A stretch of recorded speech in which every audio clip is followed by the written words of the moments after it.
બા અથાણું કેરીનું અથાણું અથાણું તો બહુ ફાઇન છે. હા હો બા, અથાણું તો બહુ મસ્ત છે. આમે અથાણાની સીઝન આવી ગઈ છે, તો આપણે અથાણામાં કયું તેલ વાપરશું? તું કે તમે કયો. હવે તું કે ને. હવે ચિંતા કરવાની જરૂર નથી. આવી ગયું છે ખજૂરભાઈ શુદ્ધ સિંગ તેલ ને એમાંય પાછી આલે છે ઓફર. ઓફર યસ, હવે ખજૂરભાઈ નું શુદ્ધ સિંગ તેલ 15 kg નો ડબ્બો 3100 ની જગ્યા પર માત્ર 2850 માં અને 5 લીટર નો ડબ્બો 1050 ની જગ્યા પર 950 માં. ઓહો હો હો.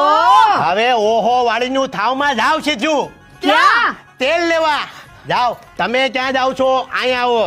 હવે આથણાની સીઝન આવે છે ને, લીંબુનું હોય, કેરીનું હોય, ગુંદાનું હોય કે મરચાનું હોય, આથણા કેમાં બનાવવાના? ખજૂરભાઈ શુદ્ધ સિંગ તેલમાં. હવે તમે જાઓ અને હું જાઉં છું ક્યાં? તેલ લેવા તમારી હાટુ. જય માતાજી, જય શ્રી કૃષ્ણ. તમારા ઘરના શુભ પ્રસંગને યાદગાર બનાવે ખજૂરભાઈ શુદ્ધ સિંગ તેલ. તમારા પરિવારના આરોગ્યની શ્રેષ્ઠ પસંદગી એટલે ખજૂરભાઈ શુદ્ધ સિંગ તેલ. એટલે જ કહું છું, ગુજરાતના હરેક ઘરની પહેલી પસંદ એટલે ખજૂરભાઈ શુદ્ધ સિંગ તેલ. ઓર્ડર માટે નીચે આપેલા નંબર પર તમે કોન્ટેક્ટ કરી શકો છો, કાં તો ઓનલાઈન વેબસાઇટ પરથી પણ તમે તમારો ઓર્ડર કરી શકો છો.